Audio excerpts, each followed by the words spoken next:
let's talk about the new Ghostbusters trailer. So a new trailer for Ghostbusters Afterlife dropped today. It is the second full-length trailer, and that followed a teaser that came out. So usually one teaser and two trailers are about as much as you get for a wannabe blockbuster. So I think this is probably the last we'll see, aside from maybe a couple clips that get released for EPK purposes and whatnot. So I wanted to talk a little bit about it. Not so much like a trailer reaction, because I always find those fucking annoying, where somebody like overreacts while they're watching it. I watched this while I was at lunch today at work. But it's because I was seeing some discourse around it, and I kind of wanted to talk about that. But first, I have, there's a couple tweets that kind of sum up basically what the feelings are. The first is kind of a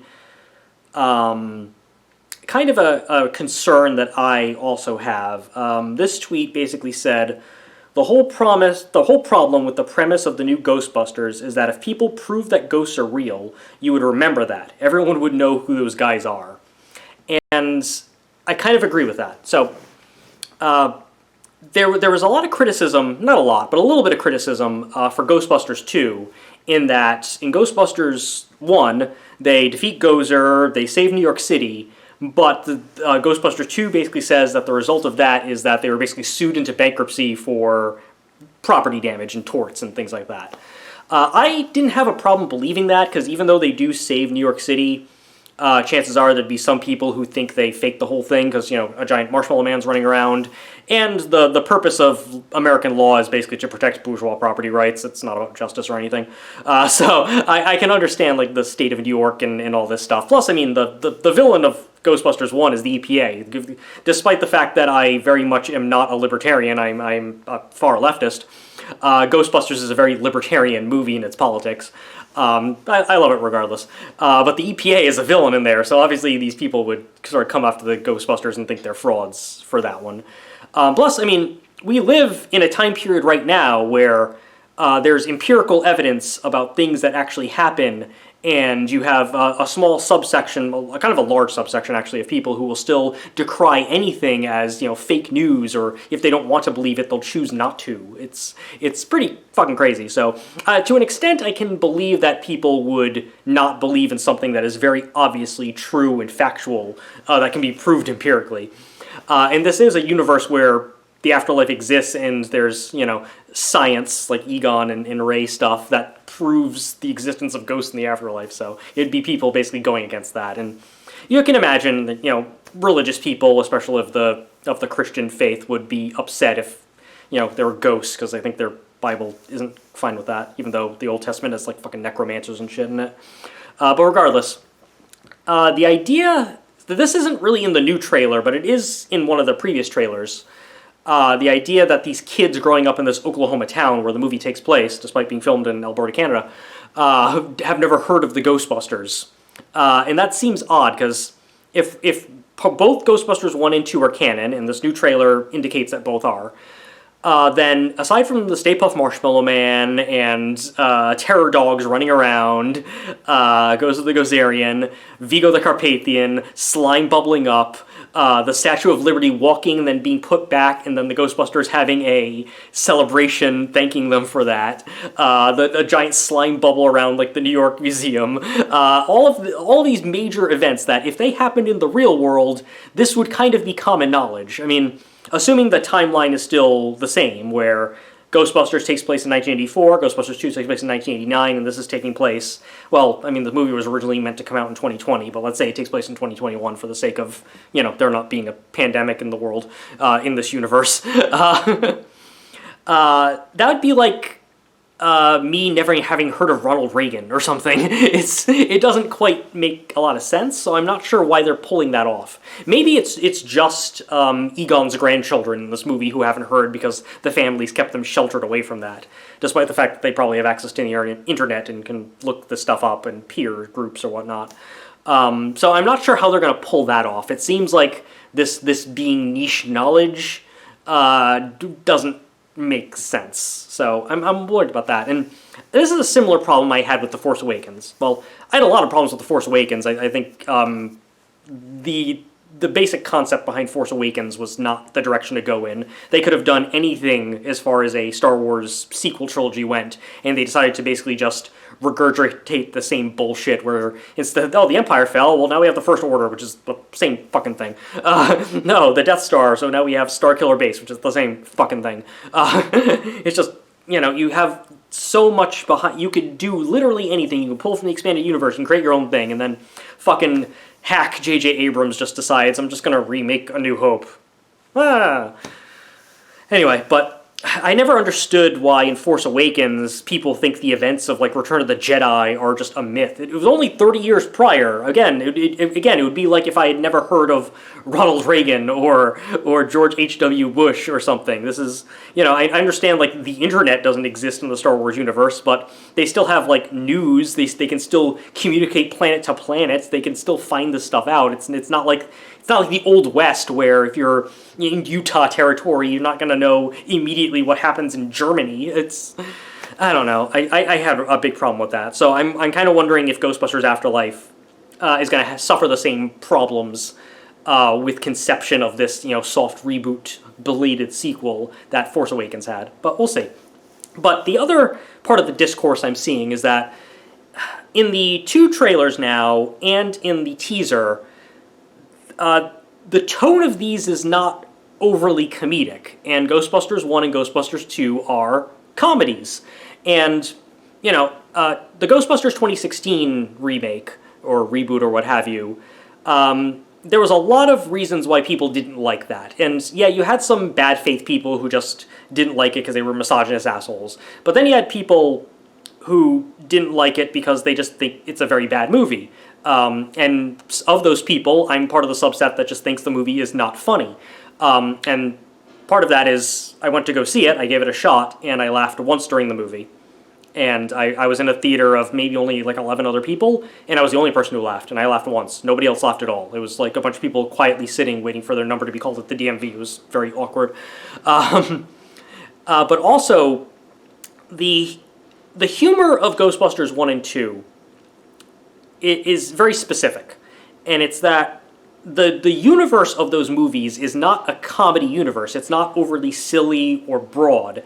The movie itself, and the events in it, are mostly played straight. Any scene where the Ghostbusters are not present but Dana Barrett is mostly played straight, aside from the ones with Louis Tully. Her getting grabbed in the chair by the terror dog arms, or her opening the fridge and hearing Zool. All of that is played pretty much like a horror movie, PG or PG-13, which didn't exist at the time, but PG-rated horror movie, but still a horror movie universe. And then you drop our Ghostbuster characters who are out of, an SCTV or Stripes or any of those, late 70s, early 80s comedies that were filled with SNL and Second City stars, which, the movie was.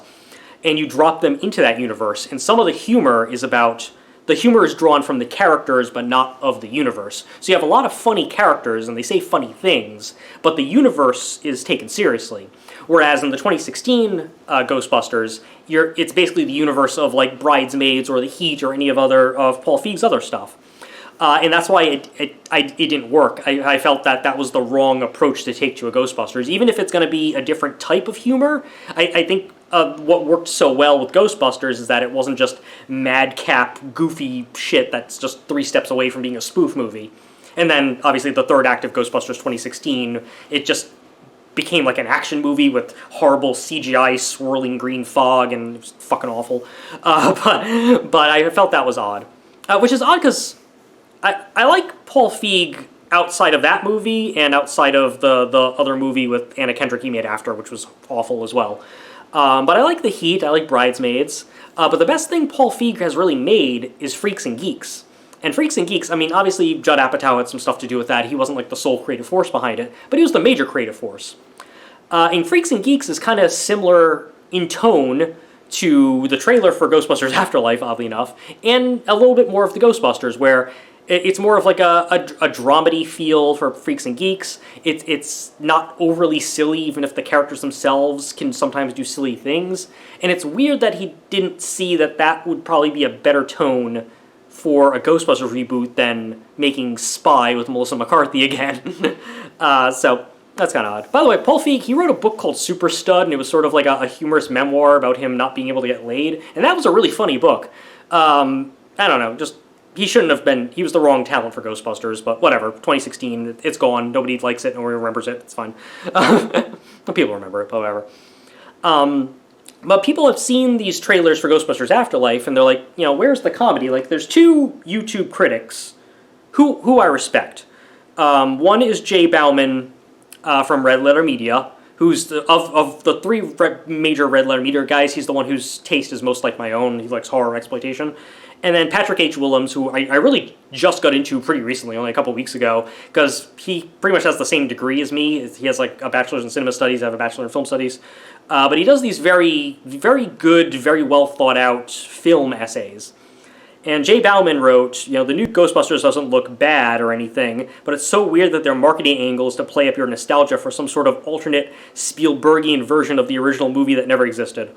Also, Walmart, Doritos, Hershey, Sony, PS5. Admittedly, the product placement in this new movie appears very obnoxious. I understand that, you know, big wannabe blockbusters usually do have a lot of product placement, and some movies weave it in better than others. Like, the worst are probably like the Transformers movies where a fucking Mountain Dew vending machine comes to life. And then like James Bond, which has a bunch of Sony shit in it. So it seems like Ghostbusters Afterlife is maybe going a little too much in the wrong direction, that one, but, you know, it is what it is. I mean, if it helped fund the thing, what are you going to do? But then Patrick A. Willems wrote, maybe I'm misremembering, but I thought Ghostbusters was a comedy. Now, I'm going to tell you why I'm not worried about the movie being funny. First of all, we've seen clips in even a few moments in the trailers that clearly show us it's a comedy. You have the scene where Finn Wolfhard is hiding under a table during a like earthquake, and then he has like a one-liner. They released a little clip of the Mini Pufts, and they're doing some very funny things, like making themselves into s'mores and stuff in like the Walmart aisles. You see Paul Rudd's very comedic expression when terror dogs are chasing after him. It's very much a comedic scared and not, I mean, an actual R-rated horror movie scared. And there's a little beat, I think it's only in the international trailer, where a Polaroid picture comes out of the ecto goggles, and the guy's shaking it. I think the character's name is Podcast.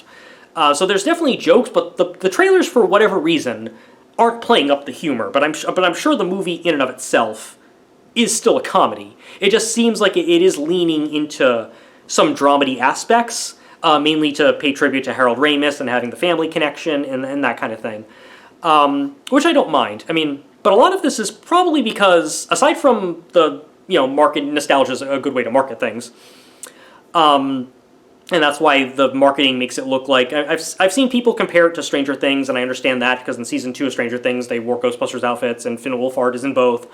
And a lot of post-Stranger Things fiction has Stranger Thingsified themselves to, like It Chapter 1. But the feeling I get more from these, I mean, Jay Bauman, when he says Spielbergian, it's pretty close. I actually am reminded of another J.J. Abrams movie, and probably one of his more successful films, Super 8, which itself is an homage to Spielberg and Amblin Entertainment type stuff. I definitely get a lot of feeling of that. But I think the reason for that tone, aside from the direction they decided to go in, is because the director is Jason Reitman, not Ivan Reitman. Ivan Reitman directed Ghostbusters 1 and 2. He directed mostly comedies of that type. Stripes, Evolution, No Strings Attached. I mean, I'm not mentioning a lot of his best movies, but Ivan Reitman, it was a pretty straight-down-the-middle comedy director for the most part. Jason Reitman's career has been a lot different from his father's. The movies that he has made, a lot of them have comedic elements, but they haven't been broad comedies. You're talking about Thank You for Smoking, which is a very dark satire. Juno, which is, this Diablo Cody dramedy. Young Adult, Diablo Cody dramedy. Tully is a little bit more dramatic than both of those, but also Diablo Cody dramedy. Up in the Air, which is, a dramedy about a guy who flies around the country firing people because, the financial crisis. And then he's made straight-ahead dramas like Labor Day, which nobody liked, I've never seen it. Men, Women, Children, which I also have not seen. So his career has not been as comedy-centric. So if he's taking on this universe, even though, he has a cameo in Ghostbusters 2 as the kid who's like, I want to see He-Man instead of, the Ghostbusters as his birthday. And he has, obviously, a relationship with this universe. It's still not his thing, and I understand from a marketing standpoint, Sony lost the hardcore fans with 2016. There are certainly people who like the 2016 version, and while I disagree with them, I won't begrudge them. I'm glad somebody liked it.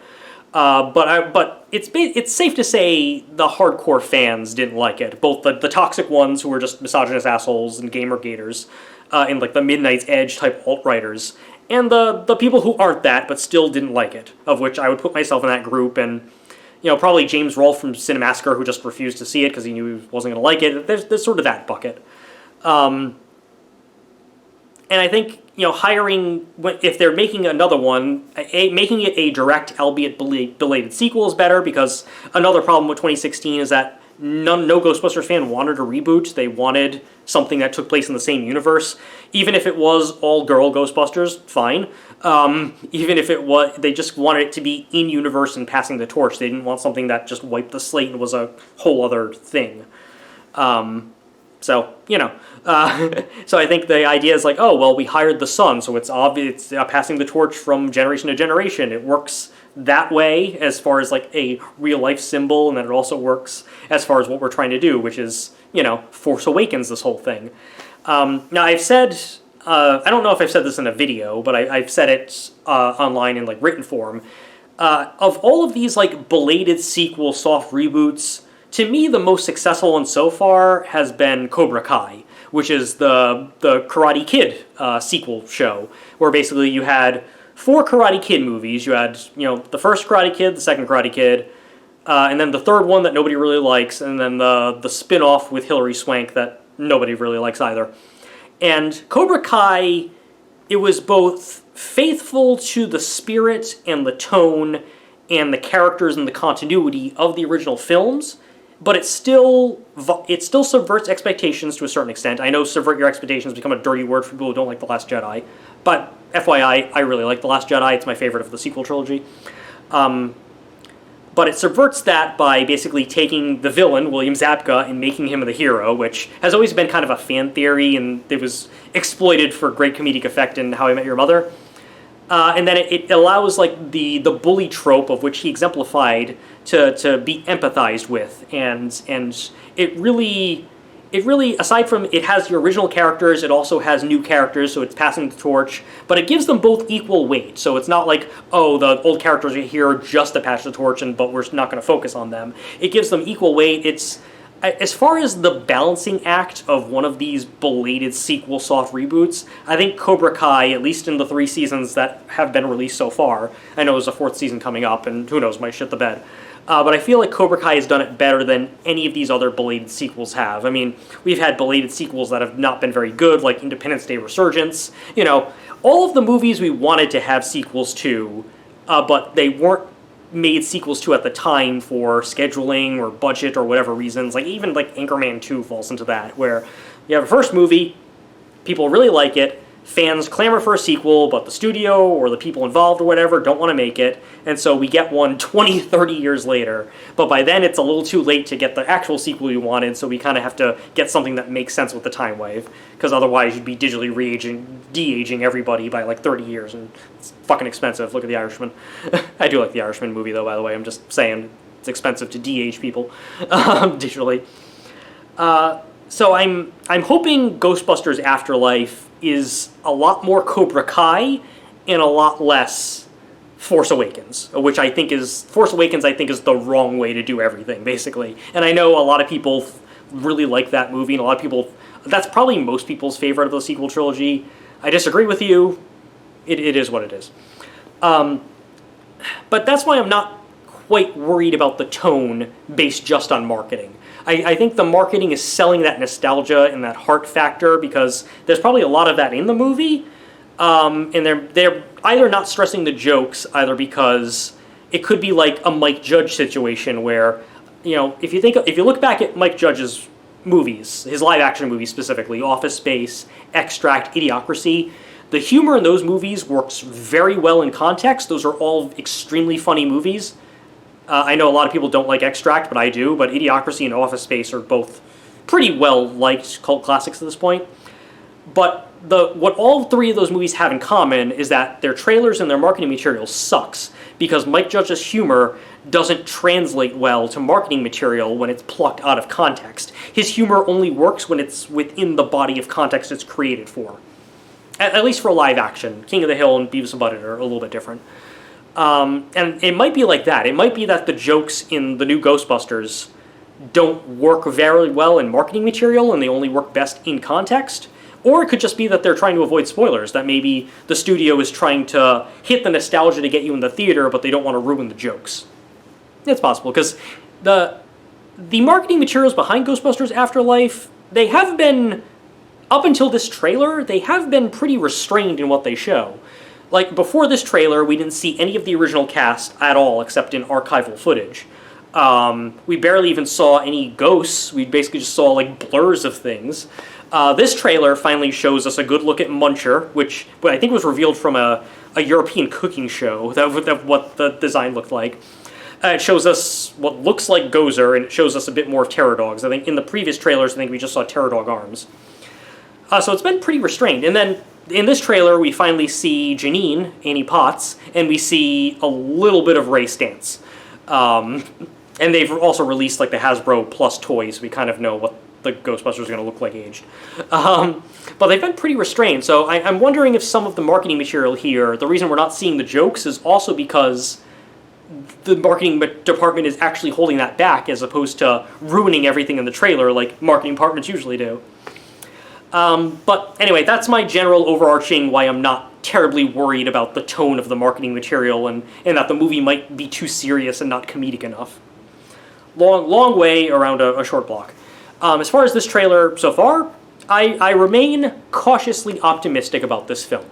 I definitely have a better feeling about it than from the marketing materials of 2016, though I didn't hate the trailers of 2016 either. The movie ended up being worse than I thought it was going to be, which is why I gave it a chance in theaters. I mean, it was free for me. I worked at the theater at the time. Anyway, but I like some things about this trailer as well, but there's a couple things I'm worried about. I'm worried that Gozer apparently looks the same.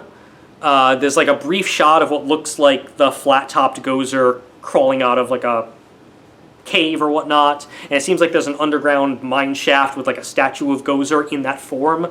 But I thought Gozer wasn't tied to that flat-topped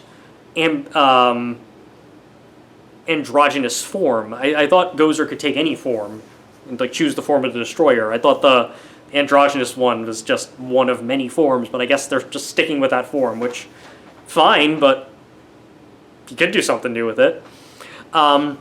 It is a little weird that if this is a universe where you had ghosts in 84, you had ghosts in 89, and then there's zero ghost activity for 30 years, the fact that it's the same ghost of the first one is odd. How did Vigo come about? Is it just that Gozer and Ivo Shandor have the power to create ghosts, and Vigo was able to latch onto it with sloppy seconds of slime? I don't know how that works.